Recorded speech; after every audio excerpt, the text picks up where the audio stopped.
Hello, everybody, and welcome. We'll just wait for everybody to join us today. Looking forward to our session on International Women's Day. What a fantastic thing to be able to do to get Elizabeth Joseph along with us today. And we'll be talking about menopausal joint pain. So thank you so much for coming to join us. That was my absolute pleasure. Thank you. Well, we know we're going to have lots of questions on this. So we're going to start off, Elizabeth, by first of all thanking everybody for coming and tuning in today.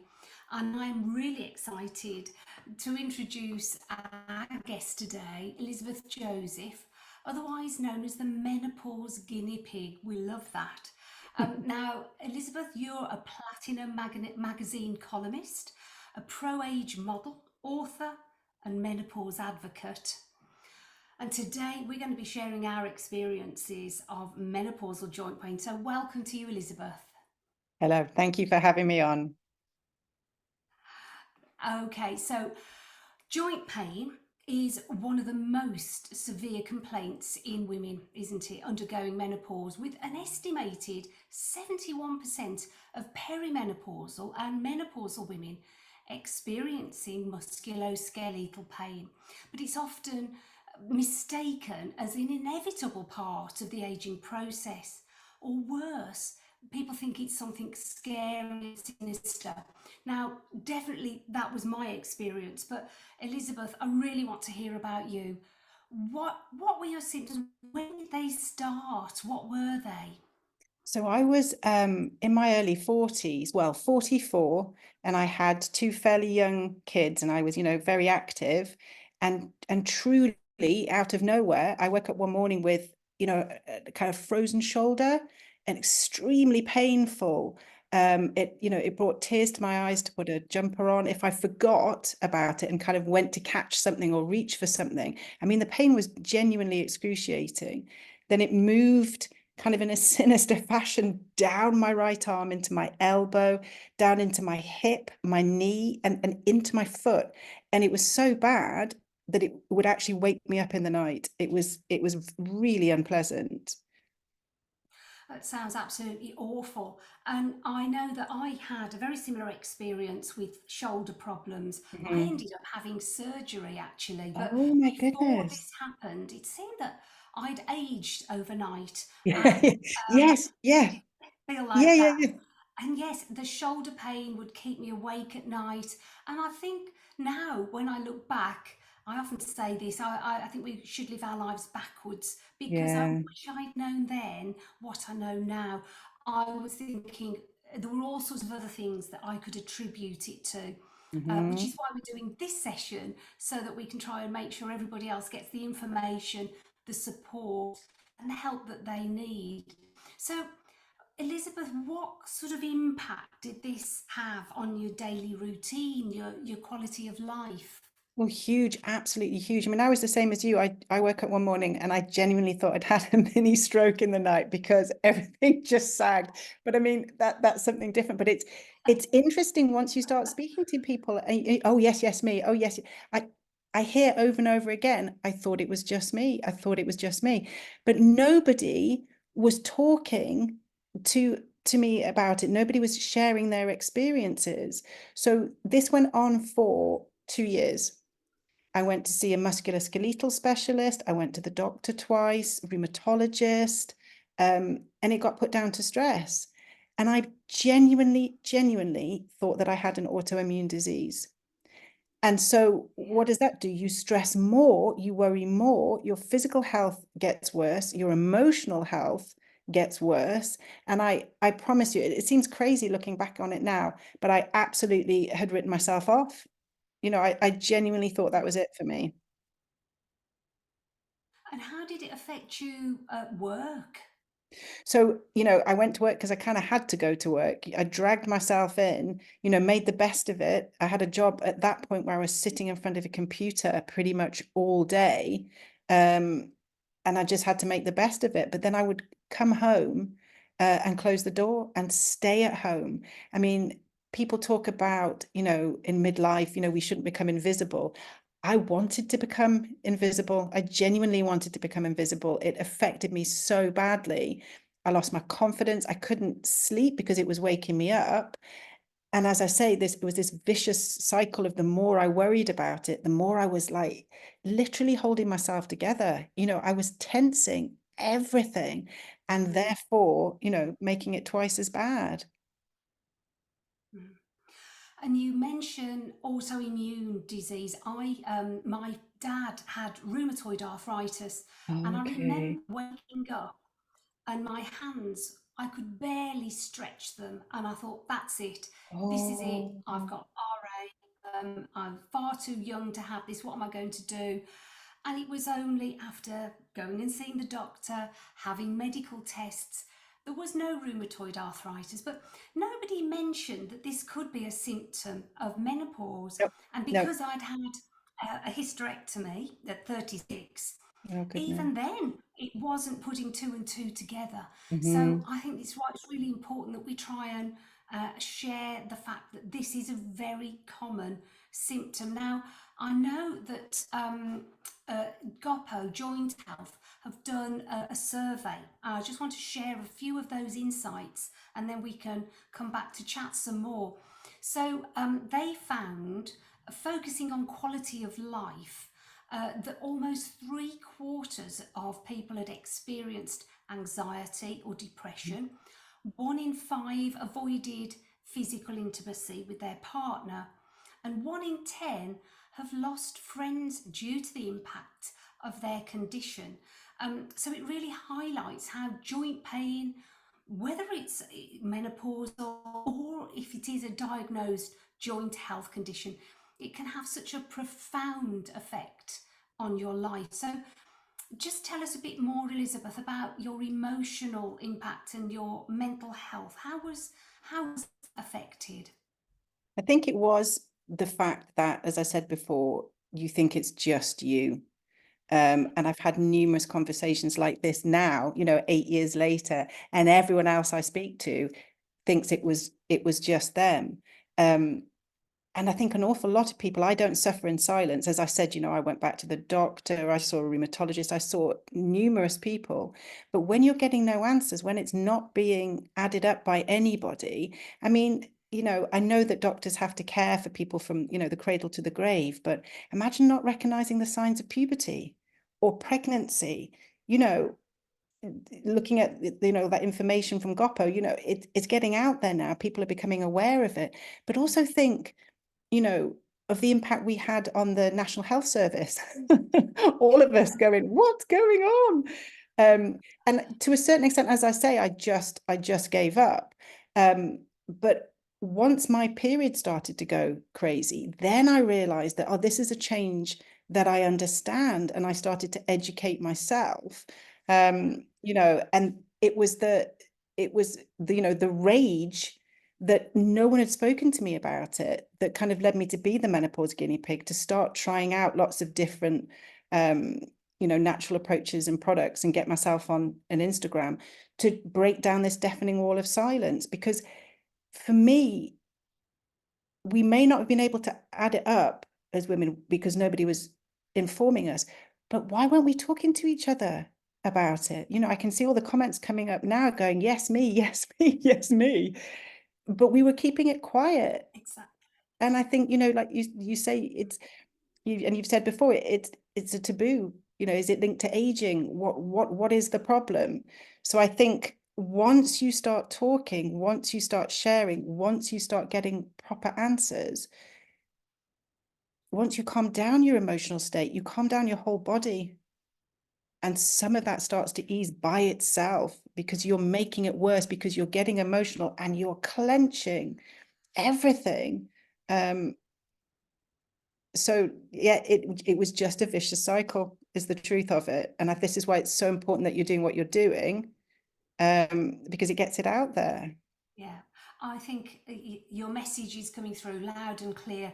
You can see already everybody's agreeing, and this is why it's so good. Even just talking about it sometimes can be that first step towards thinking, right, what can I do to empower myself instead Hmm. of just feeling like this victim on a horrible roller coaster journey? Your hormones are going completely berserk. So I couldn't agree more. Now, I really want to hear, because you're called the guinea pig. So, what did you try to alleviate your joint pain?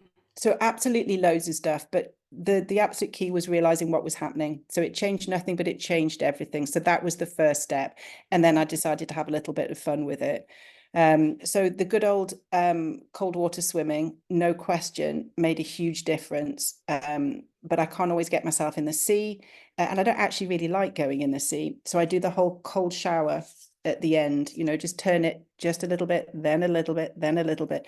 That's made a huge difference to joint pain. If my back starts up again, I especially make sure to, I do a shoulder, I do my back, my hip, even my ankles, because they can swell and get really painful, the joint in my right ankle. That's made a huge difference. Pilates. And it's interesting because all the things I've tried for joint pain have had a positive impact on the rest of my symptoms. So cold water calms everything down. It helps with your mood, lessens inflammation in the body. Pilates helped hugely to strengthen my core, and strength training. Now, lots of people talk about strength training, but that's made a huge, huge difference as well. And I appreciate, it's all well and good, do this, do this, do this. We're busy women, we've got plenty to do. But even if you can just do, 10 minutes of Pilates a day has made a massive difference to me. I mean, I can see comments from people saying, I changed my mattress. I did the whole lot. I changed my mattress. I changed my pillow. I tried acupuncture, gua sha, cupping, you name it. And it all made a difference. I tried it as the menopause guinea pig, but it all made a huge difference. But every single one of those things is calming down your sympathetic nervous system and activating your parasympathetic nervous system. It's just calming down, your emotional state, and then therefore your physical state. And you mentioned Goppo as well. So I was 44 when all this was going on. And so now I'm 52 and I only have a little bit of joint pain. I've got the classic can't open a jar with my left hand, which is starting to freak me out a bit. And I've been taking Goppo for a little while and I can start to feel the difference. Mhm. But I think it's do what works for you. There's nothing worse than, these women on Instagram who are like, I throw myself in the sea and then I have an autoimmune diet, sorry, an anti-inflammatory diet, and I do this and I do that. And if you don't, it's your fault. You're not trying hard enough. Yeah, It's not yeah. realistic. As I said, we're busy women. And you just have to find what realistically works for you. And I think the really Mhm. important thing is you are the expert of you, of your condition. I was sent away from doctors. I'm seeing comments from women saying that, I was just told it was stress. Oh, you're overreacting. Yeah. You find what works Mhm. for you. Yeah. And I want to pick up on one thing that you just said, and then we'll tell everyone what Goppo is about strength training, Mm, because I'm a real advocate of movement being medicine for menopause. yeah. Well, most things actually. And because of my background, once upon a time I was a PE teacher. Don't hate me, please. But Ah. I think my job's always been trying to find ways of helping people to move more that they Mhm, enjoy, that mhm, isn't yes. the pain and the drudge. We have to find our way. But I do think that research has shown that a third of women stop being physically active during menopause just when they need to do a bit more. It's hardly surprising. We're not sleeping, waking, there's all sorts Mhm, of issues. But it does de-stress, never mind what it does to yeah. muscles and bones. And I think if we can release some of the dopamine and the endocannabinoids, all of the your body's own cannabis, if you like, Mhm, that's what we can do yeah. with movement. And for some, the cold water swimming is wonderful. Others, those walks outside, let's Yeah, just say, exactly. do what you feel you Yeah, can. even just a walk. You Yeah. know, I get a half-hour break at work, and I make myself go for a walk, and the difference is incredible. And if that's all you can fit in, it still makes a huge difference. Yeah, hugely. And what about painkillers? Were you trying any Oh, painkillers as well? yeah, I tried everything. I mean, like, everything. I had heat patches. I was taking so much ibuprofen that, my stomach was affected. And of course, my favorite subject, my favorite symptom of menopause and perimenopause is what I like to refer to as epic wind. And I had a lot of epic wind. Your digestion is hugely affected, but then I'm shoving all these, ibuprofens into my system. And as I say, vicious cycle, making everything Yeah. worse. Um, Mm. so yeah, I mean, I tried all of it, and it just didn't make a difference. But like I say, calming down, not that awful way they like to tell us in the media now, it's either you're doomed or calm down. But Exactly. genuinely calming everything down, and my reaction to it, just, huge difference. Amazing. We know that lifestyle and diet changes are a great way to manage pain. There are also other things we can try, and that's why we are mentioning one particular supplement today because of the research that has been done. So, one option is a rose hip supplement, and people are asking about GOPO. So, this has a specific galactolipid called GOPO, which is from rose hip. So it's well researched, it's a natural supplement. And in fact, a study which is really relevant to us on women of a menopausal age reported a 50% improvement in That's brilliant. mobility and reduction in pain following the 3 months of daily use. So, Elizabeth, you've tried GOPO now, and you're feeling that that's actually made some difference to you? Yeah, so I've only just started to try it, so not long enough to know for sure. And the properly bad stuff that I had going on for 2 years when I was clueless, I've moved past that. It has gone. But I do find, as I say, it's my left hand trying to open Yeah, jars, and sometimes my back, because I work in a junior school, so I sit in little baby chairs all the time, and that yeah. really affects my back. And I've noticed since taking GOPA that it's made a difference. Mm, But I don't have that severe joint pain that I had. mm. That I've passed through that, which Yeah, I think is hugely positive. that is good. It's always nice to know that there's light at the end of that tunnel, that Yeah, menopause exactly. tunnel. Yeah, and I think that's true. I think with a lot of menopause symptoms, there's an awful lot in the media at the moment, but we haven't got a disease. We are just passing through. That doesn't make it any less of a horror show at times, but we are just passing through. And Mm, although it's an awfully annoying to hear, I think maybe sometimes, I strongly believe you do come out bolder and braver than you went in.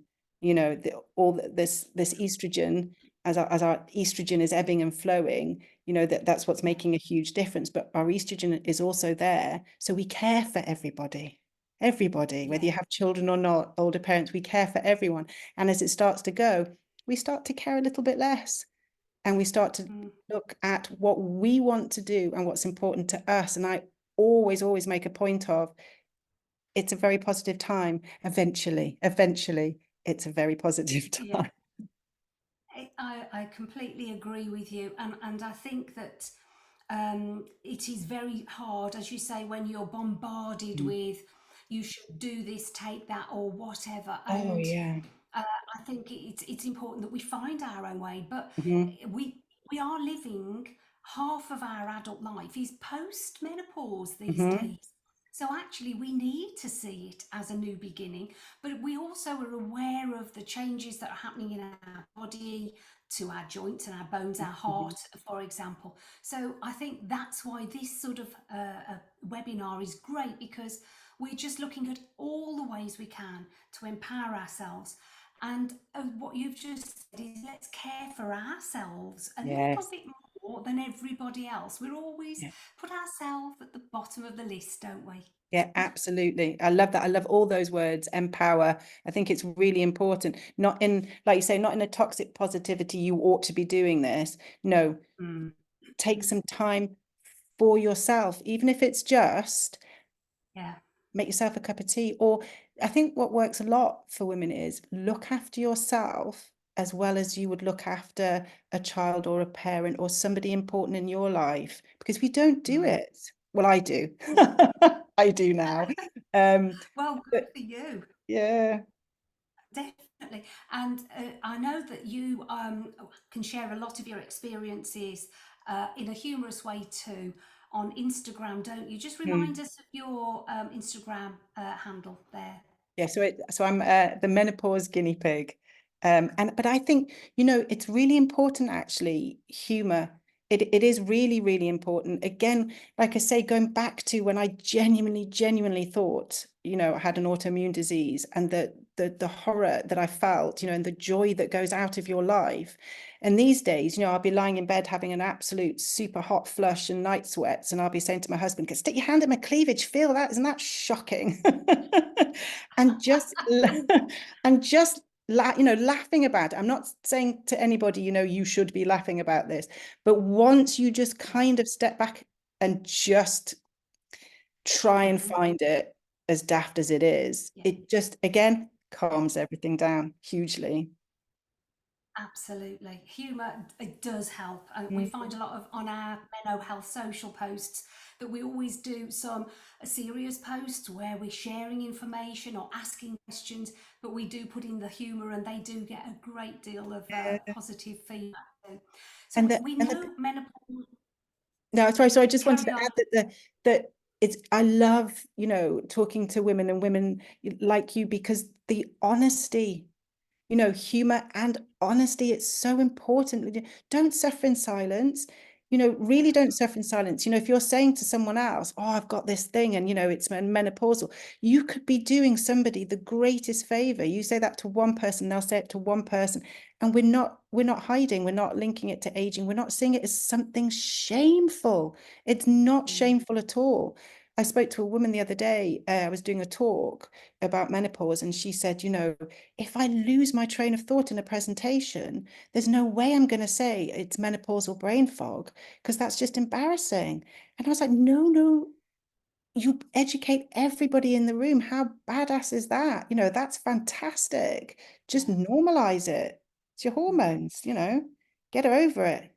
Exactly. We should not be ashamed. We shouldn't. Exactly. And given that every woman's going to go through it at some Yeah. point, some more easily than others. Yeah, very much so. Yeah, it is a unique journey, as they say. Well, we know menopause usually lasts about 7 years, but it can go on for 14 years. Unlike many side effects of menopause, joint pain might not diminish after menopause as estrogen levels remain lower. So we have got to look at all the other ways that we've been discussing to try and ease pain and prevent it from getting worse. So, MenoHealth, we know that sometimes people see menopause as being taboo. We are loving talking openly about this. We do encourage people to go and see their GP Mhm. or talk to your pharmacist. And we need to come to some questions. I've just try and look through very quickly, but one I've seen about is Gopo safe to take with, in this case, thyroxine or any other medication you're on. Best to talk to your pharmacist because they know more about contraindications than anybody. So if you've got a health condition, you're taking something else, another medication, any vitamin or supplement, it's worth just asking in case there's any issues with that. So let's just have a quick look at what people have been saying here. So first of all, definitely everybody is concurring with your experience here, Elizabeth, that's for sure. And let's see if we've got some questions. Um, so oh, it's very difficult, this one. It's about trying to see your GP and Mhm. then getting referred to a specialist, because We know that not everybody is able to get the advice that they need. We're going to be following up with lots of tips and things on an email afterwards and recording of this, but we can always direct you to things like the NICE guidance on on menopause as well. So we'll be able to do that. Have you got any words of advice, Elizabeth, for someone who might not get the answer they were looking for from their doctor, like you went through? Well, yeah, I mean, as like I said, I went back and back and back, and then I was put on a waiting list to see a rheumatologist, and was furious. I had to wait such a long time. And then I remember being in the waiting room and seeing, people were like seriously, seriously not well. And then I felt guilty for being there. And, Yeah. it just, what you do to yourself. My huge thing was, I'd never been on Instagram, I didn't know what it was, but it was, for me, that's where I found my community of women who were honest and open. And I have always in my life got advice from other people that, sometimes it's helpful, sometimes it's not helpful, but nobody was staying quiet. So I think if you can open up to the women around you, to the people around you, and see maybe, what help they were advised or what things they've had tried. So like I say, for me, definitely Pilates, diet. So exercise and diet, for all that really annoys me. I think that's why I became the menopause guinea pig, so I could find a quick, it wasn't just diet and not drinking quite so much. But I think Yeah. open up, open Yeah. up to people, Mm. and see if you can find something that might work for you. Yeah. And I know some people are saying about how much pain they're in and how horrible this is for them. One question here has come through about sitting at a desk. Now, Hmm. I also have a company called Move It or Lose It, and we train instructors to teach exercise to older people. So we've done a huge amount of looking at the evidence and the research that's very relevant to us here at this stage, before we call ourselves older adults. However, it's almost going against your natural instincts, is that when something starts to feel achy, you keep still and you Hmm. start to tense, as you mentioned, you're not moving. And actually, it's very important that we do keep moving. And of course, arthritis does become more common as we age, that wear and tear. But I would always say, yes, it's vital to be able to keep yourself moving. And if you sit at a desk, then the advice is to get up every half hour and Oh, move, wow. even if it's to walk to the loo. The best thing you can do is walk up and down stairs a few times. It'll get your oxygen going, work those muscles round the knees, the hips, the ankles, and your back, which actually will help strengthen and support the joint. So, exercise, movement, and keeping yourself active. Great nutrition. Well, we're not perfect, but we can all make little changes to improve our gut health. Someone's asking about what other lifestyle changes are there, and being able to implement things that don't make your life a misery. We've got to be able to do that. Fantastic. Here we've got someone that uses a sit to stand desk. Excellent. Keep wriggling and fidgeting and moving. That's absolutely right. We'll be following up with a blog on things that you can do as well. So lots of things to be able to help here too. So Elizabeth, I want to ask you, if you've got, how would you sum up your top tips that you are going to finish today's session with? What would you say to everybody? Well, I think it's maybe actually one thing that's just popped into my head that I haven't mentioned, but I think it encompasses everything. One of the things that I tried was CBT, so cognitive behavioral therapy. I was slightly cynical about it and skeptical. And they sent me some homework to do, which was, while you're doing a household chore, be mindful. So when you're ironing, listen to the steam and feel, the material. So I tried to do it, and I was doing my homework, laughing as I was ironing, which I never do. And the God's honest truth is, I noticed that my shoulders were up here, my buttocks were clenched. And as I said, I was literally holding myself together. Mhm. And if I check in with myself at any point during the day, invariably, they're still up here, the bum's clenched. And my thing would be, in that looking after yourself, in that caring for yourself like you might for others, just keep checking in with your body. Just keep taking, calm breaths, just keep relaxing everything. And I swear it will make a huge, huge difference. But yes, mine is look after yourself, just look after yourself. That's wonderful. And I know that we hear about breathing being a really great thing to do. It's like, well, we breathe all the time. Why have I got to focus on it? And I was extremely cynical, like you, about some of these things. But reading into box breathing, Yes. and the fact that the SAS actually use this as a way of calming themselves in extreme danger, because our body perceives danger because of our adrenaline, Yeah. and it's from our hormones, not from being in a literally dangerous situation. That breathing in for a count of 4, holding for 4, breathing out for a count of 4, and holding for 4 is actually much harder to do when you're very tense. And it just gives your body that and your mind a little break, doesn't it? Like you're saying, becoming mindful, and it's something you can do in a meeting. Nobody needs to know that you're even doing it. So yeah, absolutely perfect. So I think we've some of the comments here saying it's making people feel quite emotional, having the same issues, and that great, they're going to give Goppo a try. That's fantastic, and we really hope that it does help for you.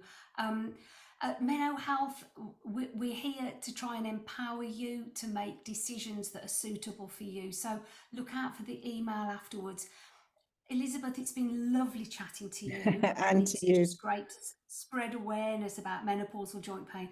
And we know firsthand it's not a very well-known symptom. So I hope we've done something to change that today. And everyone that's listening shares it with a friend, and Yeah. out will go. The ripple of menopause awareness will keep growing. If you want to learn more about Goppo Joint Health, then we've put a link in here. It's www.goppo.co.uk, and it's Goppo, G-O-P-O. So if you want to keep up with Elizabeth, I think you're going to have a lot more followers after today. So your Instagram page is again, Elizabeth? At the Menopause Guinea-Pig, and there's all sorts of crazy stuff on there. And if anybody wants to message me through there with any questions, then please do. That's fantastic. I'm sure that everybody will be desperate to go and read and see what it is that you've been doing. So thank you so much for joining us, and thank you to everybody else for making the time to come and join us today. We hope you found it helpful, and look out, we'll be doing more webinars soon. Bye for now. Thanks now.